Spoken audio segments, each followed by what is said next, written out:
चलो बच्चों, आज हम लोग पढ़ेंगे एक टारगेट का मॉडल पेपर आया है 2025 के लिए है। इसका हम लोग आज ऑब्जेक्टिव करने वाले हैं। तो इसका ऑब्जेक्टिव करेंगे। सबसे पहले आज हम लोग मॉडल पेपर 1, ठीक है, मॉडल पेपर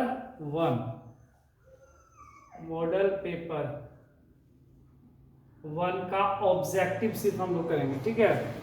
जितना ऑब्जेक्टिव है हम लोग पहले ऑब्जेक्टिव यहाँ से शुरू करेंगे, यहाँ से, और मॉडल पेपर 1 का ऑब्जेक्टिव हो जाएगा तो फिर 2 है, 3 है, 4, इसी तरह सारा हम लोग ऑब्जेक्टिव को देखते हुए चलेंगे।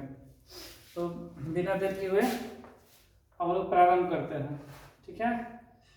अगर इस चैनल पर आप नए हैं तो चैनल को सब्सक्राइब कर लें और अधिक से अधिक शेयर करें, क्योंकि इसमें वे सारे ऑब्जेक्टिव बताए जाएंगे जो 2025 के लिए इम्पोर्टेंट है। उसी तरह इसके बाद फिर हम लोग क्वेश्चन बैंक का भी ऑब्जेक्टिव देख लेंगे। तो हम लोग शुरू करते हैं सवाल नंबर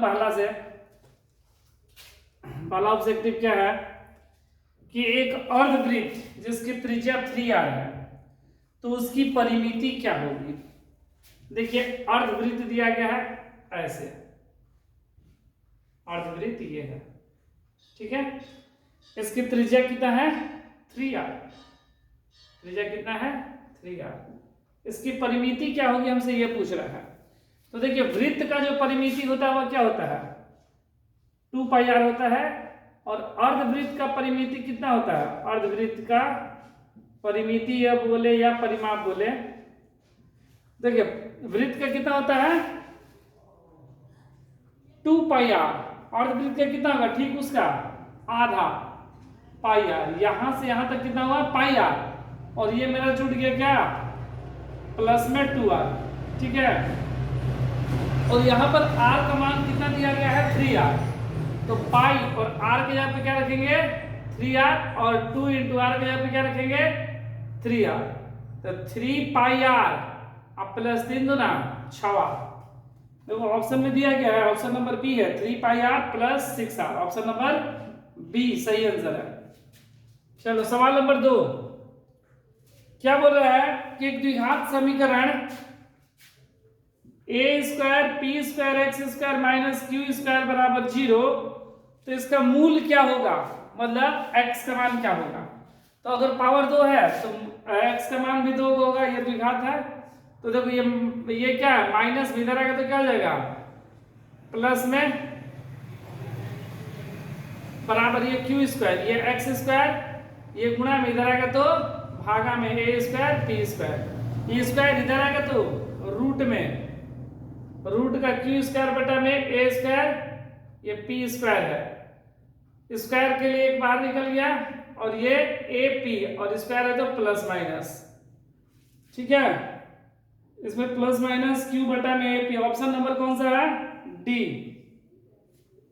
सवाल नंबर 3 बोल रहा है कि बिंदु a cos थीटा और 0 और एक 0 a sin थीटा के बीच की दूरी, इन दोनों के बीच की दूरी पूछा गया है। तो दूरी सूत्र क्या होता है, रूट का x2 माइनस x1 का square plus y2 minus y1 का स्क्वायर, x2 माइनस x1 का square plus y2 minus y1 का स्क्वायर, दूरी सूत्र हो गया। तो ये x2 का मान कितना x1, ये x1 हो गया, ये y1, ये x2 और ये y2, x2 मतलब 0, x1 मतलब a cos थीटा का square, y2 a sin theta minus y1 0 का स्क्वायर। तो 0 में से जाएगा तो क्या बचेगा a cos थीटा का square plus a sin theta का स्क्वायर, इसका स्क्वायर करेंगे माइनस है तो प्लस हो जाएगा a square cos square theta, ये हो जाएगा a square sin square theta, ये a स्क्वायर हो गया, क्या बचा कॉमन हो गया दोनों में से a square, cos square theta plus sin square theta, और cos square theta plus sin square theta का मान क्या होता है 1, तो रूट का a स्क्वायर, इसका वैल्यू 1, तो गुणे 1, गुणा कर देंगे तो ए स्क्वायर, बाहर निकाल देंगे तो ए। तो ए जब आ गया तो ऑप्शन नंबर मेरा क्या हो गया, ऑप्शन नंबर भी ए ही है, आंसर भी ए और ऑप्शन नंबर भी ए। देखिए सवाल नंबर 4 में क्या बोल रहा है कि 5 और 25 का वर्ग चिन्ह, तो वर्ग चिन्ह बराबर क्या होता है, उच्च सीमा माइनस निम्न सीमा, वर्ग चिन्ह उच्च सीमा माइनस निम्न सीमा।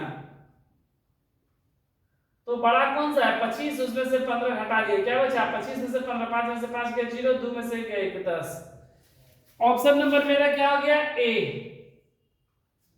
सवाल नंबर 5 में क्या है, ये सवाल नंबर 5 यहां पर है, 2 5, 2 से 5, 5 से 8, 8 से 11 के वर्ग चिन्ह की लंबाई। तो वर्ग चिन्ह की लंबाई क्या होगा, 5 में से 2 गया, या 8 में से 5 गया, 11 में से 8 गया, क्या हुआ 3 3, तो वर्ग चिन्ह कितना हो जाएगा 3, आंसर ऑप्शन नंबर बी। ठीक है, 5 के बाद अब 6 बना रहे हैं हम लोग, इसको मिटा दे रहे हैं।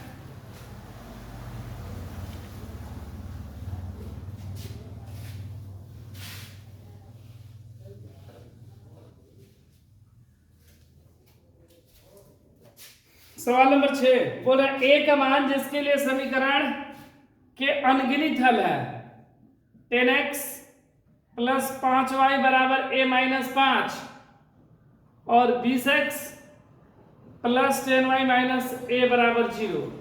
तो हमसे अनगिनत हल के लिए बोला गया है, तो ये माइनस है बराबर की, इसको भेज दो, नहीं तो ये प्लस है तो इधर भेज देंगे तो माइनस में हो जाएगा, तो ये इसी को भेज दे रहे, ये समीकरण हो गया 2 और समीकरण को इधर भेज देंगे तो 10x plus 5y minus a minus 5 बराबर 0, समीकरण 1 हो गया। और हमसे बोला गया अनगिनत हल, तो अनगिनत हल कब होता है, जब तीनों बराबर हो, मतलब a1 बटा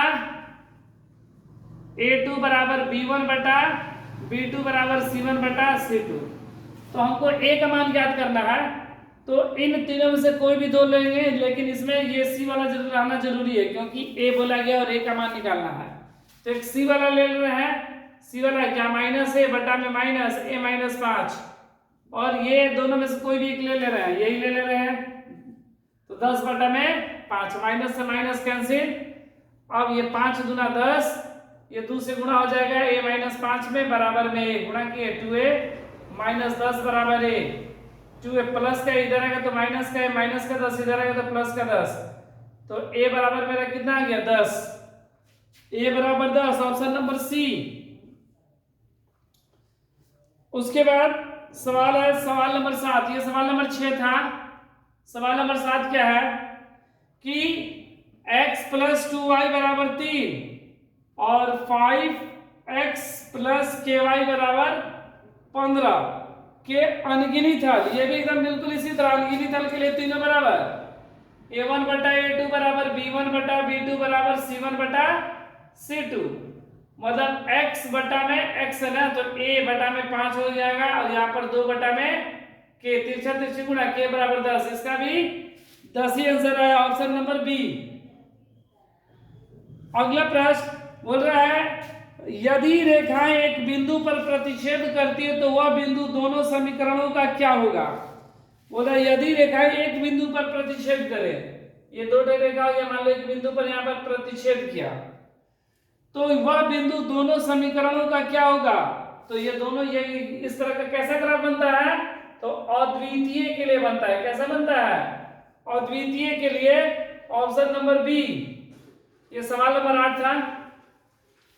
सवाल नंबर 9 में क्या बोल रहा है कि निम्न में कौन समीकरण का हल समुच्चय है।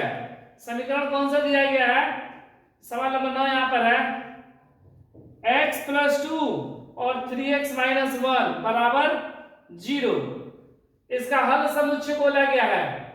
तो एक बार x प्लस 2 बराबर 0 हो जाएगा, एक बार 3x माइनस 1 बराबर 0, x बराबर माइनस 2, ये 3x बराबर 1, x बराबर 1/3, मतलब हल समुच्चय -2 और 1/3, -2 और 1/3, ऑप्शन नंबर बी है।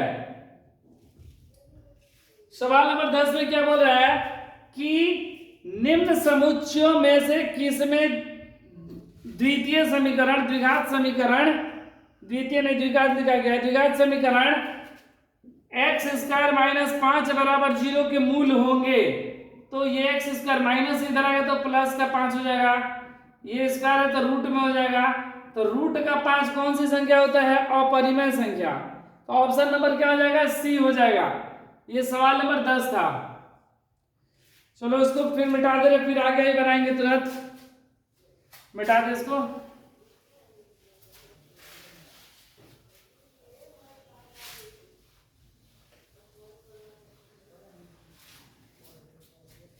देखो सवाल नंबर 11, 10 तक हो गया था। 11 बोल रहा है कि एक द्विघात समीकरण है A X square plus B X plus C बराबर 0 के मूल बराबर होंगे।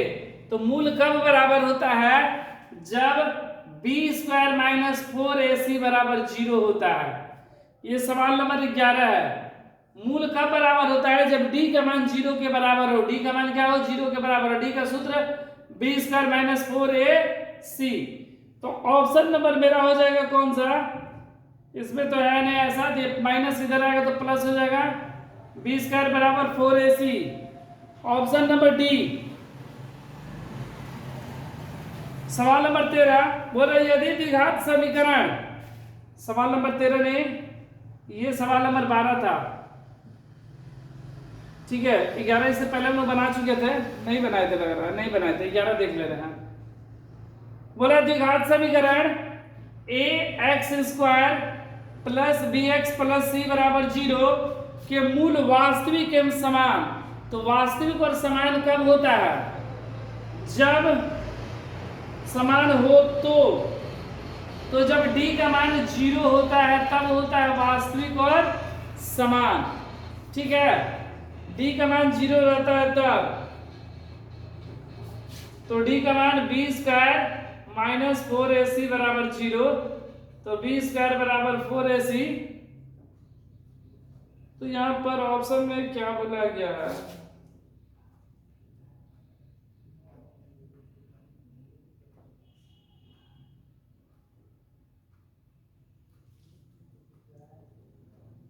मूल वास्तविक एवं समान हो। वास्तविक एवं समान, यहाँ पे तो मूलों का योग गुणनफल का सूत्र लिखा गया है। चलो हम लोग सवाल नंबर 13 देख रहे हैं, 12 देख चुके हैं। बोला यदि द्विघात समीकरण, यही सवाल ये 13 ही है, X square plus B X plus C बराबर 0 के लिए बोल रहा है कि बी स्क्वायर बड़ा है 4ac से, तो क्या होगा? तो मतलब यहाँ पर अगर ये ऐसे रहता बी माइनस 4ac, ये 0 से क्या होता? छोटा होता। ये प्लस इधर आएगा तो माइनस, मतलब 0 से क्या हो जाएगा? ये छोटा, 0 बड़ा हो गया। तो इसका क्या होगा? मूल वास्तविक नहीं होगा, क्योंकि 0 से छोटा होता है तो मूल वास्तविक नहीं होता है, वास्तविक नहीं है। Option number C. सवाल नंबर 14 बोल रहा है कि एपी का एक श्रेणी है, सवाल नंबर 14 है, एपी का एक श्रेणी है 10 7 4 डॉट डॉट डॉट डॉट। इसका तीसरा पद पूछा गया है, तीसरा पद। तो A30 को क्या लिखेंगे? ए प्लस 29d, 30 रहेगा तो उसे कम 29d। ए का मान 10 प्लस 29 गुणे d का मान 7 में से 10 चला गया, क्या बचा? माइनस का 3, 10 माइनस 87, 29 दिया 87, 9 3 27 6 7 8, घटा देंगे माइनस का 77। Option number B. सवाल नंबर 15 बोल रहा है, 15 नंबर सवाल में कि -3 -1/2 -2 डॉट डॉट डॉट का 10वां पद क्या होगा? 10वां पद मतलब a 10 बराबर a प्लस 9d, a का मान -3 प्लस 9 गुणे d का मान। तो d का मान घटा देंगे, -1/2 में से माइनस कर देंगे, मतलब माइनस माइनस प्लस, ये एलसीएम कितना हो गया? 2 -1 3 दूना 6, 5/2, 5/2। तो माइनस 3 9 पचे 45 बटा में 2 लघुत्तम 2 हो गया -6 + 45। तो 45 में से 9 गया 15 में से 6 गया 9 और ये 3 39 बटा में 2 39 बटा में 2 कटा देंगे 19.38.5 19.5 ऑप्शन नंबर ए। सवाल नंबर 16 क्या है कि निम्न में कौन अपरिमेय संख्या है? तो √49 एक दिया गया है जिसको बाहर निकाल देंगे तो 7 हो जाएगा। एक √36 दिया है जिसको निकाल देंगे तो हो जाएगा 6। एक √27 नहीं निकलेगा और √16 निकल जाएगा 4। तो क्या हो जाएगा 16 का सी ऑप्शन रूट का 27। चलो अब हम लोग बनाएंगे सवाल नंबर 17।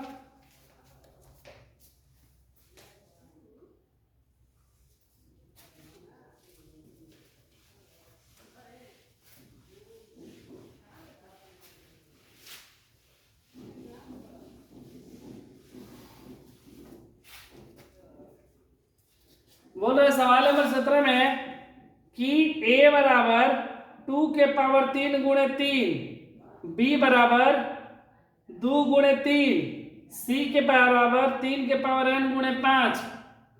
तो a b c का एलसीएम, और एलसीएम हमको दिया गया है कितना? एलसीएम दिया गया 2 के पावर 3 गुणे 3 के पावर 2 गुणे 5। तो n का मान क्या होगा? ठीक है, n का मान पूछा गया है क्या होगा। तो देखो एलसीएम में क्या होता है कि जितने सारे पद होते हैं जिसकी संख्या सबसे अधिक होती है उसको लिख देते हैं। तो देखो इसमें 2 सबसे अधिक है 3, तो 2 के पावर 3, चलो ठीक है। यहाँ पर 3 के पावर 2 लिखा गया है, जबकि यहाँ पर 3, यहाँ पर 3, यहाँ पे 3 के पावर n है। तो ये 3 के पावर n के बराबर हो जाएगा। 3 के पावर n बराबर 3 के पावर 2 और 5 है ही, तो इसलिए n का मान कितना हो जाएगा 2। n का मान कितना हो गया 2, ऑप्शन नंबर सी।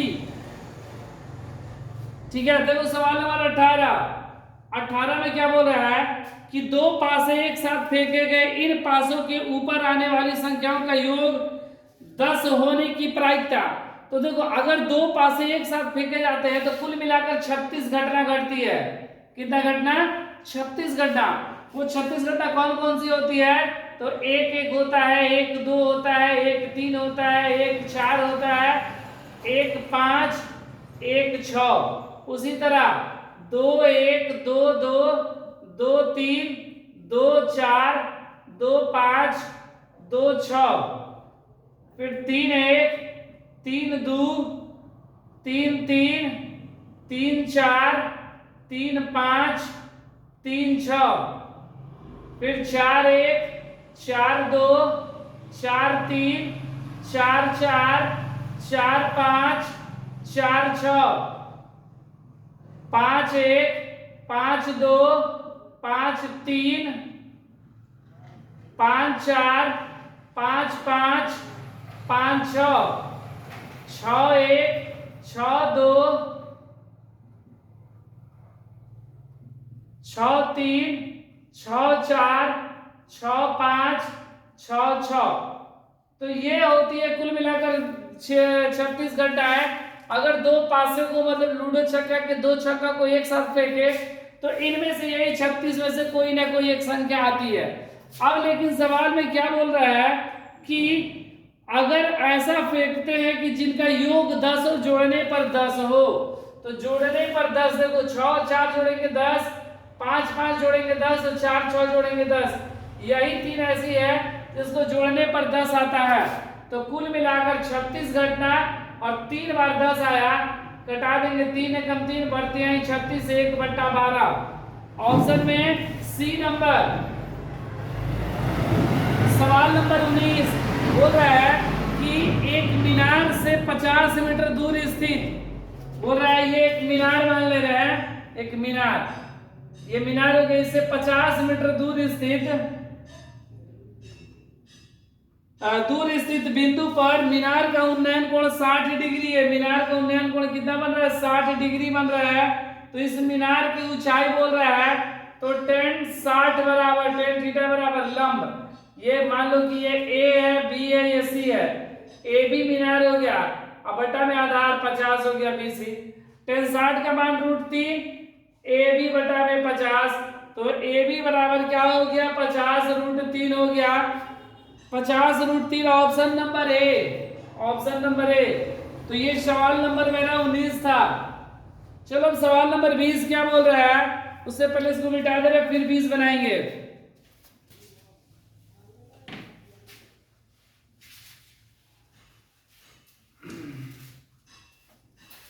सवाल नंबर 20, सवाल नंबर 20 बोल रहा है कि एक बेलन का वक्र पृष्ठ का क्षेत्रफल 264 मीटर स्क्वायर है।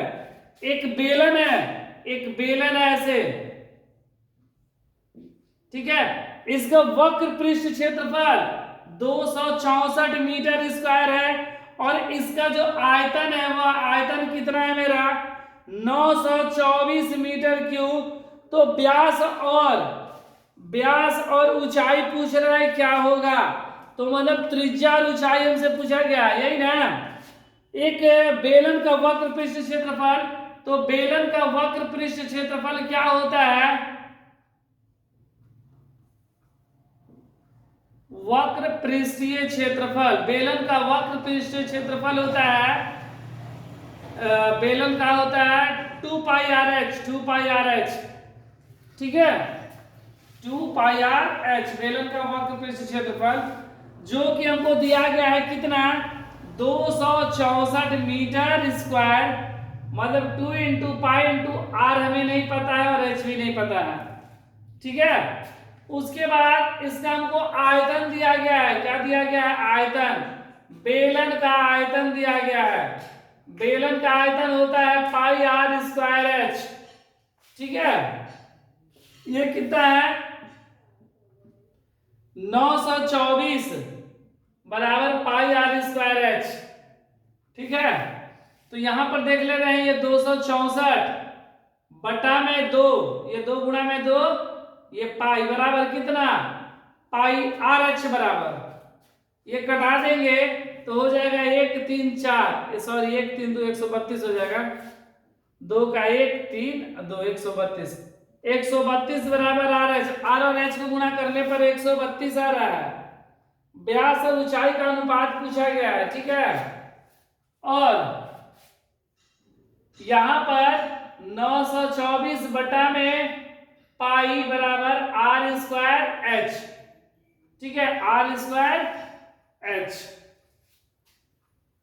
और 132 बटा में r बराबर h, और 924 बट्टा में इसी को h को नीचे कर दे रहे हैं, ये r बराबर πh बराबर r², ठीक है।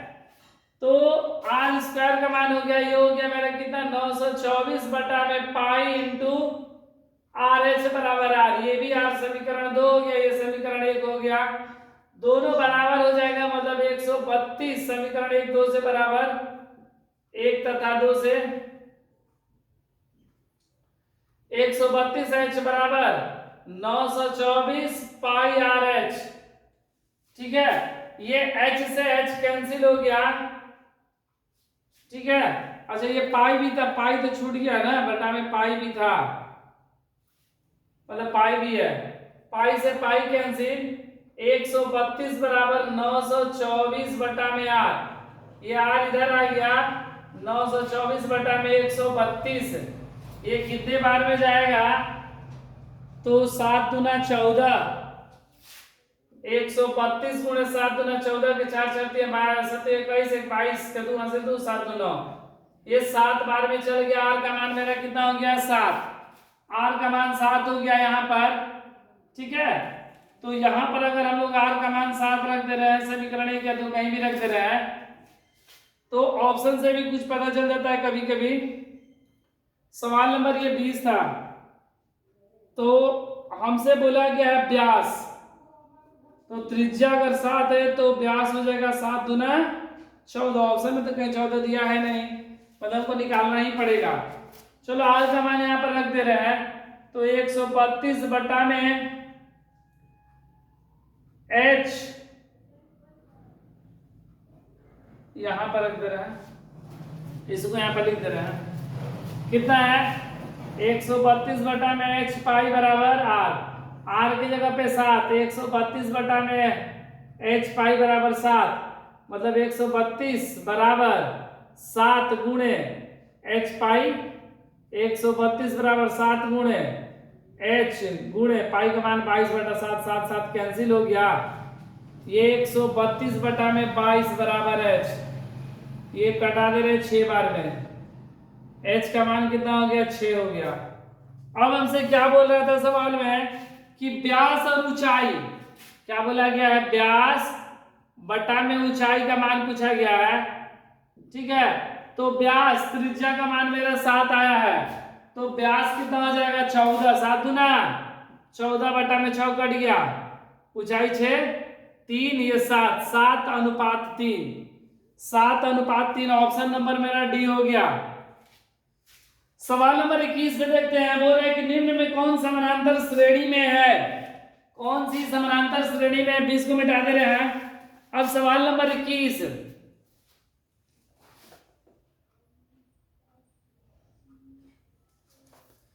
सवाल नंबर 21,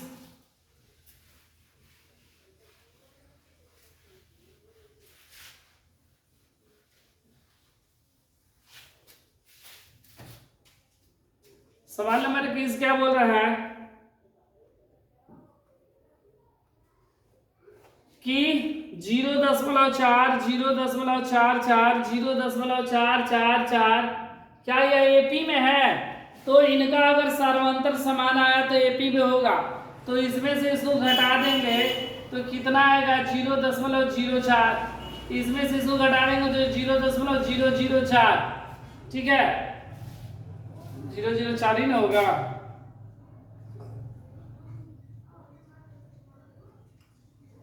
हाँ, तो यह एपी में नहीं हुआ।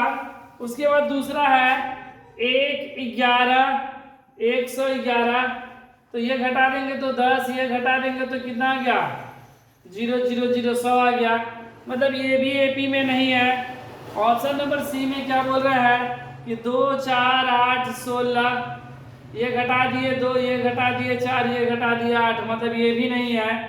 अब ऑप्शन नंबर डी में मेरा क्या है 0 -4 -8 -12, ये घटा दिए तो आ गया -4, इसको घटा देंगे तो आ जाएगा ये भी -4, ये घटा देंगे 12 में से 8 गया तो ये भी हो गया -4।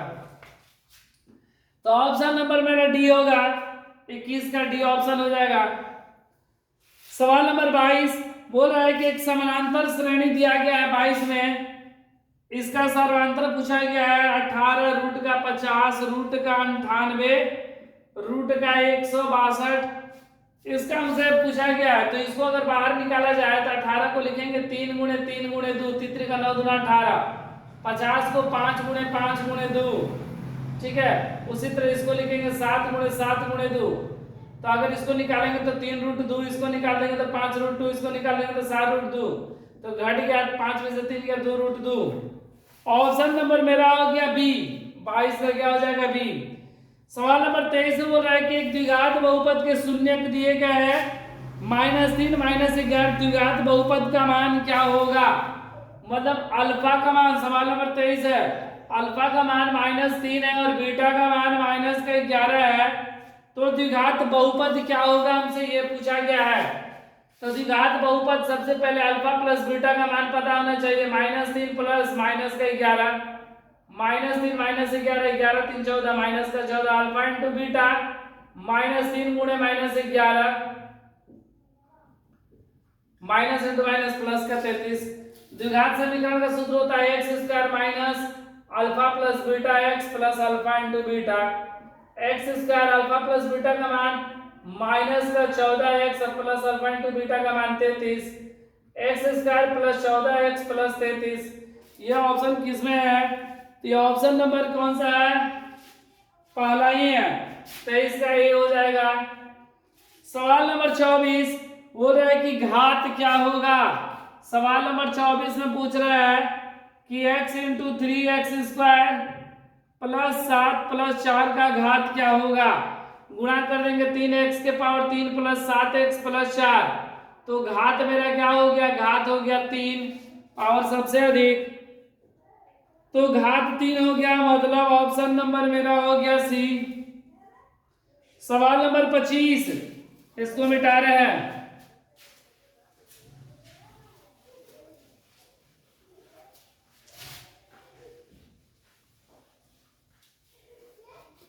सवाल नंबर 25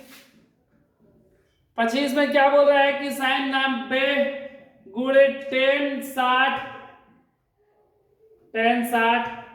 गुणे कॉस 30 का मान क्या होगा। साइन 90 का मान क्या होता है, साइन 90 का मान 1, टेन 60 का मान √3 और कॉस 30 का मान कॉस 30 मतलब √3/2। तो गुणा कर देंगे तो हो जाएगा 3/2। ऑप्शन नंबर बी हो गया। सवाल नंबर 26, सवाल नंबर 26 में क्या बोल रहा है कि tan थीटा बटा में sec theta -1 plus tan theta बटा में सेक थीटा +1 का मान क्या होगा। इसको लघुत्तम हो जाएगा sec theta -1 into sec theta +1, ये इधर गुणा हो गया tan theta sec theta +1 into tan theta sec theta -1 गुणा कर देंगे तो tan theta into sec theta अब plus tan theta plus tan theta into sec theta और माइनस tan थीटा बटा में सेक स्क्वायर थीटा -1 प्लस का tan माइनस का tan कट गया, क्या बच गया 2 बार 2 tan theta into sec theta और सेक स्क्वायर थीटा -1 का मान होता है tan स्क्वायर थीटा, तो ये tan कट गया 2 इंटू सेक थीटा और बटा में tan थीटा बचा, स्क्वायर था तो एक ही कटा है, एक तो बाकी है। ठीक है, ये स्क्वायर यहाँ पर है, ध्यान देना ये स्क्वायर है तो कट गया तो एक बार tan थीटा बच गया। तो अब इसमें से ऑप्शन दिया गया है, तो ऑप्शन तो दिया नहीं गया है, देख लेना है। tan का होता है सेक का होता है 1 बटा में, इसको ऐसे लिख सकते हैं सेक थीटा और sec minus tan sec square theta minus tan square theta sec square theta minus tan square theta बराबर 1। और ऊपर जाएगा तो हो जाएगा cot थीटा 2 इंटू 1 बटा में cos थीटा और cot का हो जाता है cos थीटा बटा में sin थीटा, ये कट गया 2 बटा में sin थीटा बराबर 2 into cosec theta 2 into cosec theta 2 into cosec theta option number C हो गया। सवाल नंबर 28, इसको मिटा दे रहे हैं। ये 26 था ना, 26 के बाद क्या आएगा 27 आएगा, मैं 28 बोल दिया। इसका सवाल नंबर 27,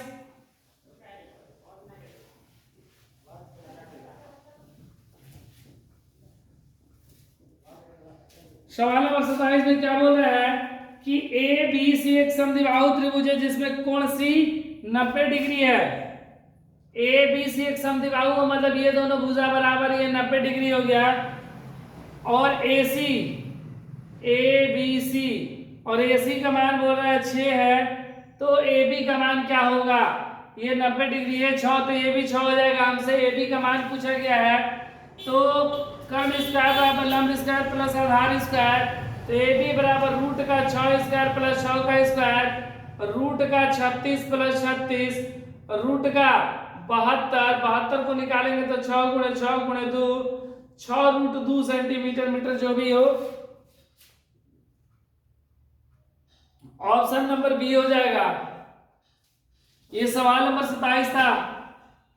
सवाल नंबर 28 की बात की जाए तो बोल रहा है कि 8 सेंटीमीटर त्रिज्या के गोले को पिघलाकर एक 32 सेंटीमीटर ऊंचा शंकु के रूप में बदला जाता है, तो शंकु के आधार की त्रिज्या क्या होगी। बोले 8 सेंटीमीटर त्रिज्या वाले गोले को पिघलाकर, ये गोला है जिसकी त्रिज्या 8 सेंटीमीटर है, 8 सेंटीमीटर को पिघलाकर 32 सेंटीमीटर ऊंचाई के एक शंकु के रूप में बनाया गया। इसको कन्वर्ट कर दिया गया शंकु में, जिसकी ऊंचाई कितना है 32 सेंटीमीटर ऊंचाई है।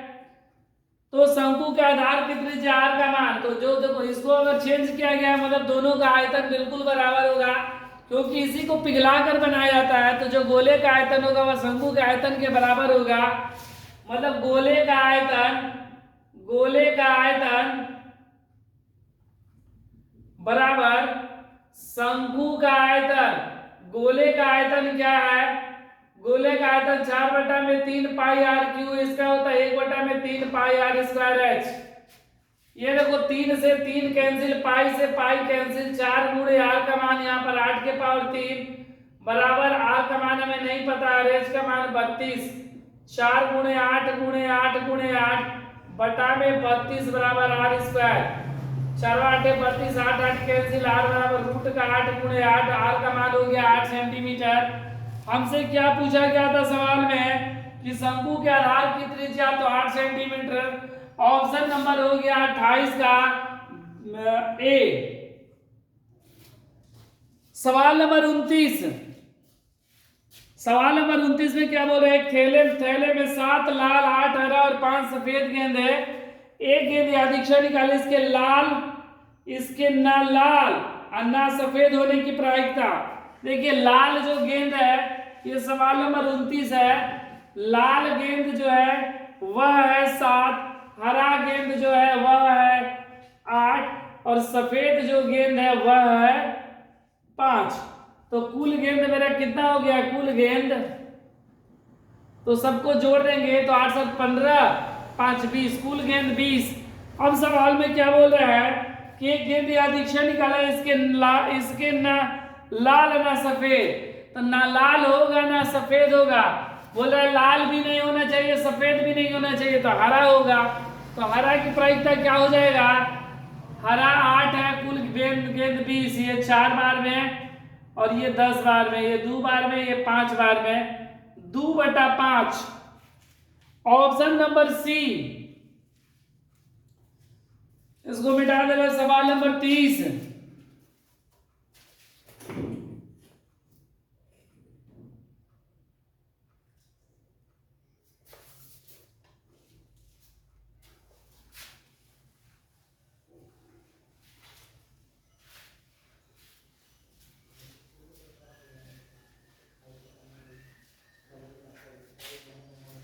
सवाल नंबर 30 में क्या बोल रहा है कि 5 सेंटीमीटर त्रिज्या वाले एक वृत्त, 5 सेंटीमीटर त्रिज्या वाले एक वृत्त है जिसकी त्रिज्या 5 सेंटीमीटर है। 5 सेंटीमीटर त्रिज्या वाले एक वृत्त के एक बिंदु P पर स्पर्श रेखा PQ, एक बिंदु P है जिसकी स्पर्श रेखा PQ है, Q ये PQ हो गया। PQ केंद्र O से जाने वाली रेखा Q पर इस प्रकार स्थित है कि OQ बराबर 12, OQ बराबर 12,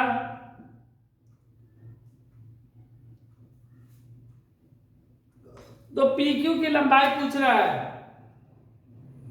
OQ बराबर 12, ये 5 सेंटीमीटर त्रिज्या है, ये हो गया O 5 सेंटीमीटर त्रिज्या हो गया। और हमसे क्या बोल रहा है कि OQ बराबर 12, तो PQ थोड़ा सा गलत आकृति बन गया, फिर से बना दे रहे हैं।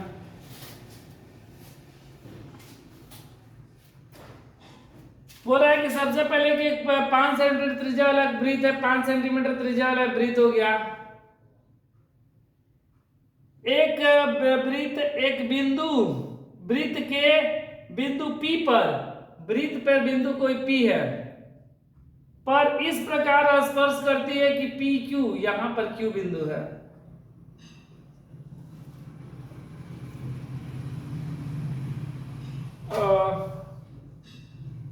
कि OQ बराबर 12, ये O हो गया, ये OQ 12 सेंटीमीटर है, ये तो त्रिज्या हो गया 5 सेंटीमीटर। तो PQ का मान पूछ रहा है क्या होगा, तो ये 90 डिग्री यहां पर बनता है। ठीक है।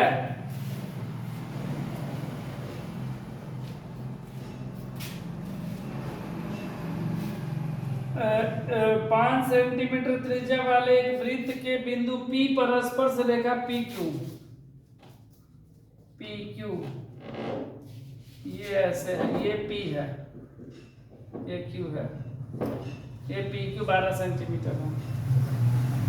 PQ केंद्र पर O से जाने वाली एक रेखा Q पर इस प्रकार काटती है, यहां पर काटी है कि OQ बराबर 12, नहीं गलती यहीं पर है, Q ये P, OQ बराबर 12, तो PQ की लंबाई पूछा गया है क्या होगा, हमसे क्या पूछा गया है, PQ की लंबाई क्या होगा।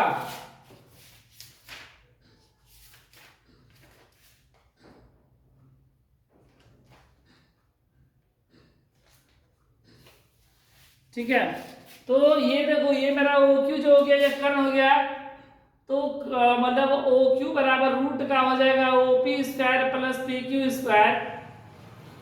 ठीक है, OQ का मान हमसे पूछा गया है ना, हमसे क्या पूछा गया है, PQ पूछा गया है ना, तो OQ स्क्वायर बराबर OP square plus PQ square. OQ का मान 12 का स्क्वायर, OP का मान 5 का स्क्वायर प्लस PQ हमें नहीं पता है, 144 बराबर 25 प्लस PQ स्क्वायर, ये 144 माइनस 25 बराबर PQ स्क्वायर घटा देंगे तो 119, 9 5 14 2 3 4 119 बराबर PQ स्क्वायर। तो PQ का मान हो गया रूट का 119। ये कौन सी सवाल थी, ये सवाल नंबर था 30 नंबर था, ये सवाल नंबर 30 था, जिसका ऑप्शन नंबर डी है। सवाल नंबर 31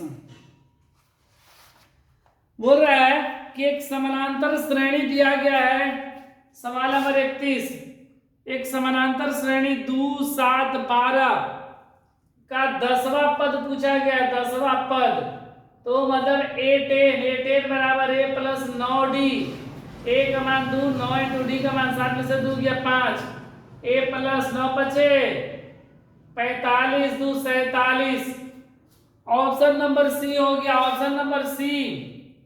सवाल नंबर 32 बोल रहा है त्रिभुज ABC में एक त्रिभुज है ऐसे, ABC में D समानांतर BC, ये DE समानांतर है BC के, AD बराबर 5, DB बराबर 3, तो AE बटा में EC का मान क्या होगा, तो ये भी 5/3 होगा, क्योंकि थेल्स का विलोम क्या कहता है कि अगर किसी त्रिभुज में किसी भुजा के समानांतर रेखा खींचे तो अन्य दो भुजाएं समान अनुपात में विभाजित होती है, तो वो भी 5/3 ही होगा अनुपात में, ऑप्शन नंबर ए। सवाल नंबर 33, इसको मिटा दे रहे हैं।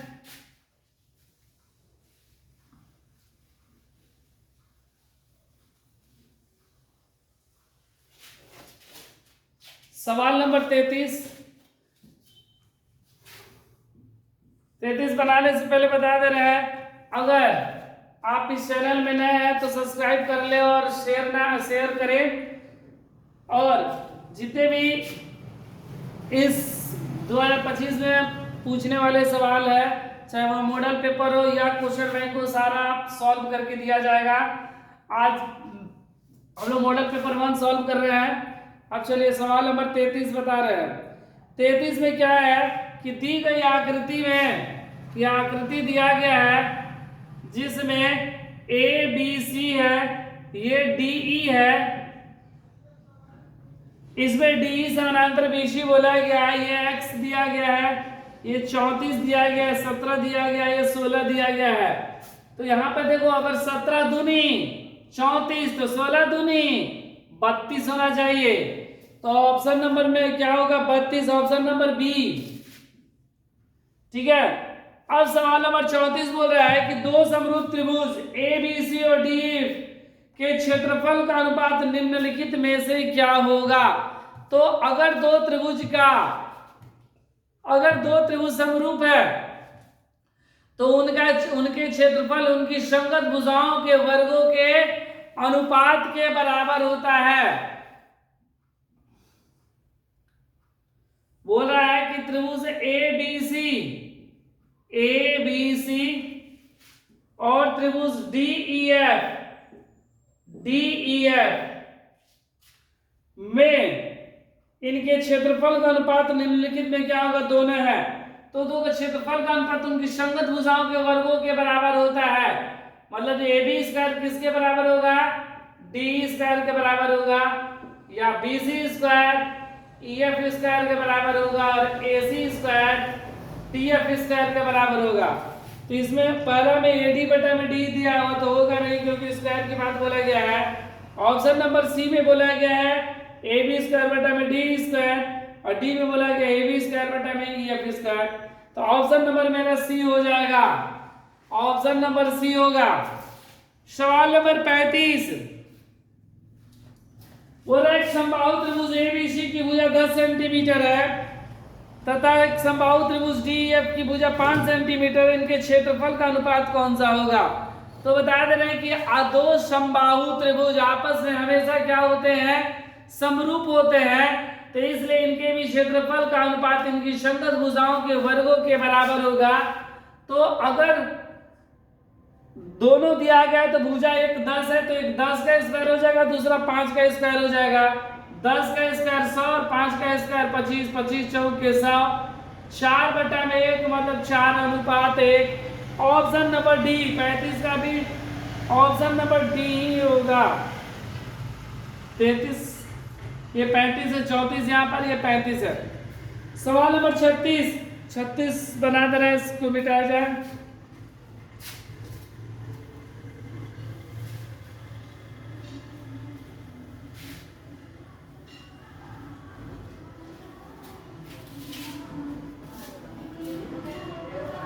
सवाल नंबर 36 में क्या बोल रहा है कि यदि किसी बिंदु की y अक्ष से दूरी उस बिंदु की क्या कहलाती है। y अक्ष से दूरी देखो यहाँ पर ये हो गया मेरा x अक्ष, ये हो गया y अक्ष, ये मेरा मूल बिंदु हो गया, ये x हो गया, ये x डैश हो गया, ये y हो गया, ये y डैश, ये देखो 1 2 3 4 5, ये हो गया -1 -2 -3, ये प्लस का 1 2 3, ये -1 -2 -3। अब सवाल में क्या बोल रहा है कि किसी बिंदु की y अक्ष से दूरी, बोल रहा है कि y अक्ष, इस अक्ष से दूरी, इस अक्ष से दूरी या तो इधर आएगा या तो दूरी इधर आएगा, ठीक है। तो क्या होगा, मान ले रहे एक बिंदु का निर्देशांक 3 और 2 है, बिंदु का निर्देशांक कितना है 3 और 2। अगर 3 और 2 की बात किया जाए तो वह बिंदु कहां पर स्थित होगा, यहां पर स्थित होगा। 3 और 2, 3 मतलब ये है और 2 मतलब ये है। 3 मतलब ये दूरी और 2 मतलब ये दूरी। अगर y अक्ष से दूरी पूछा जाएगा तो हम ये दूरी बताएंगे, y अक्ष से दूरी कितना है 2। तो y अक्ष से दूरी बोल रहा है क्या कहलाता है, y निर्देशांक कहलाता है कि x निर्देशांक कहलाता है कि कोटि कहलाता है कि y अक्ष कहलाता है। तो यहां से यहां जो दूरी होगा वह क्या कहलाएगा, 2 होगा, मतलब वह कोटि होगा। Option number C. ये सवाल नंबर 36 ऑप्शन नंबर, ठीक है। ये कोटि ने यहां पर y अक्ष से दूरी, y अक्ष से दूरी यही है ना, तो कोटि हुआ, कोटि होगा ऑप्शन नंबर सी। एक सवाल है, सवाल नंबर 37 की बिंदु -8 और 6 किस पाद का चतुर्थांश है। तो देखो ये, इसको हम लोग प्रथम पाद बोलते हैं, इसको दूसरा पाद बोलते हैं, इसको तीसरा पाद बोलते हैं, इसको चौथा पाद बोलते हैं। इसका जो चिन्ह होता है वह प्लस प्लस होता है, इसका चिन्ह जो होता है वह माइनस प्लस होता है, ये माइनस माइनस होता है, और ये जो होता है वह होता है प्लस माइनस। और सवाल में हमसे बोला है कि -8 और 6 मतलब माइनस और प्लस, माइनस और प्लस किस में होता है, दूसरा में होता है, इसलिए किसका होगा, द्वितीय पाद का होगा, मतलब बी। 37 का ऑप्शन नंबर बी हो जाएगा। सवाल नंबर 38,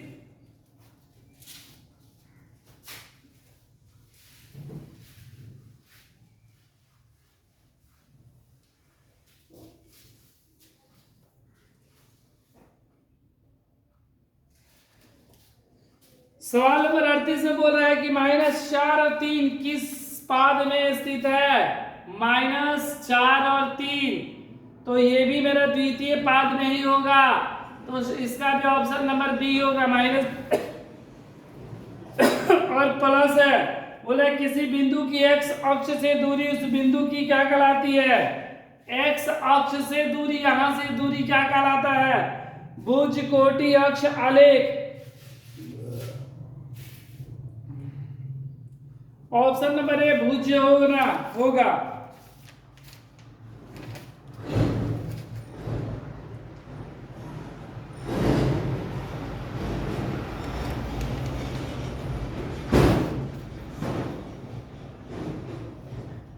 एक्स अक्ष से दूरी, जैसे कि अगर यह बात बोला जाए कि -4 और 3, तो कहां पर 1 2 3 4, -1 -2 -3 -4, -4 ये 1 2 3, -4 और 3 यहां पर होगा -4 और 3।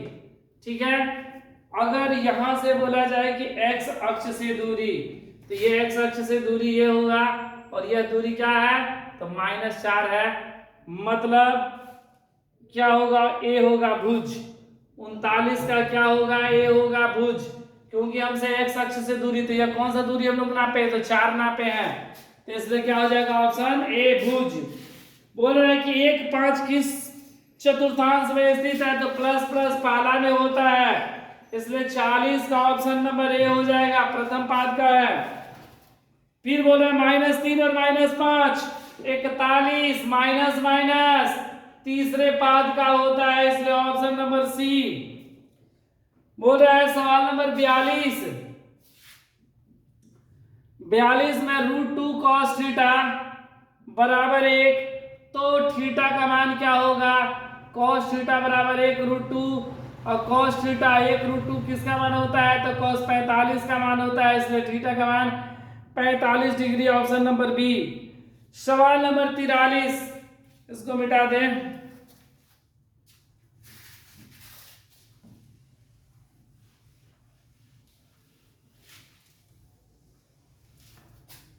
सवाल नंबर 43 हो रहा है कि 1 प्लस कॉट स्क्वायर ए बटा में 1 प्लस tan स्क्वायर ए किसके बराबर है? ठीक है, तो इसको हम लोग क्या लिख सकते हैं? 1 प्लस कॉट को 1 बटा में tan स्क्वायर ए बटा में 1 प्लस tan स्क्वायर ए, लघुत्तम हो जाएगा tan स्क्वायर ए, ये हो गया tan स्क्वायर ए प्लस 1, ये मेन बटा हो गया 1 प्लस tan स्क्वायर ए, ये थीटा हम लिख दे रहे हैं ना, क्या हो गया? tan स्क्वायर ए प्लस 1 बटा में tan स्क्वायर ए इंटू 1 प्लस tan स्क्वायर ए, ये दोनों कैंसिल हो गया, 1 बटा में tan स्क्वायर ए, और ऊपर जाएगा तो क्या बचेगा? cot स्क्वायर ए बचेगा। क्या बचेगा? tan का उल्टा cot स्क्वायर ए, ऑप्शन नंबर सी। 43 का सी हो गया। 44 में बोल रहा है कि यदि साइन थीटा बराबर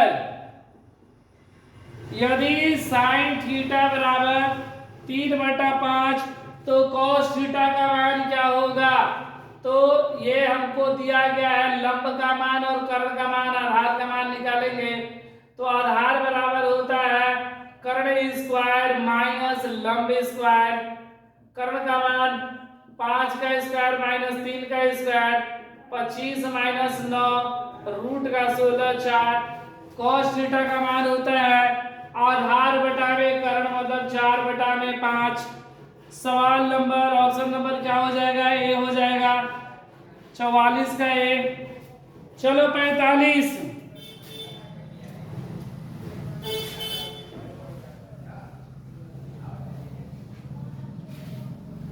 तो 45 नंबर सवाल में क्या बोल रहा है कि 9 sec square theta minus 9 tan square theta किसके बराबर है? तो 9 कॉमन हो गया, बच गया sec square theta minus 10 square theta, इतना का मान 1 होता है, इसलिए 9। Answer option number B. सवाल नंबर 46। 46 नंबर सवाल में क्या बोल रहा है कि 2 साइन 38 बटा में cos 52 का मान क्या होगा? तो इसको हम लोग लिख सकते हैं 90 माइनस 52 बटा में cos 52। साइन 90 माइनस थीटा होता है cos थीटा, cos 52 बटा में cos 52 कट गया 2। ऑप्शन नंबर ए, 46 का ऑप्शन नंबर ए। सवाल नंबर 47 बोला यदि tan थीटा बराबर √3 तो cot थीटा का मान क्या होगा? tan थीटा, सवाल नंबर ये क्या कौन सा है?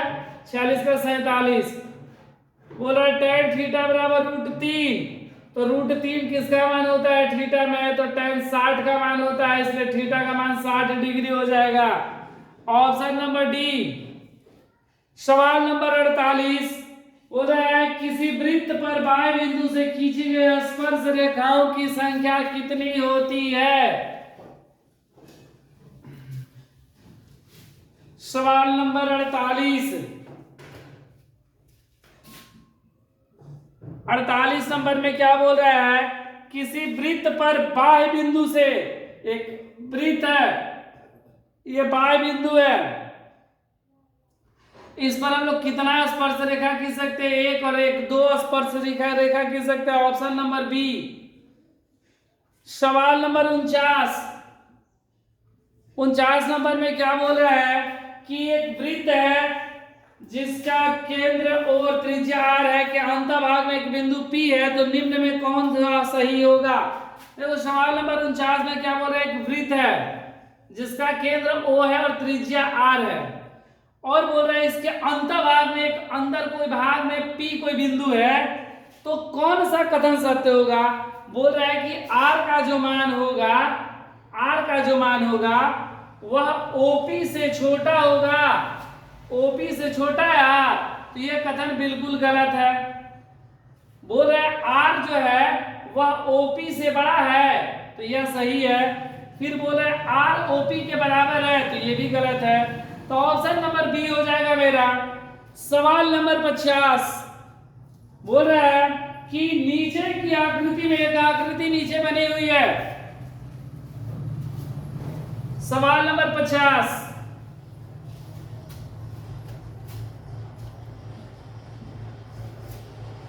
बोला नीचे की आकृति में O वृत्त का एक केंद्र है। पहले आकृति बना ले रहे हैं यहां पर।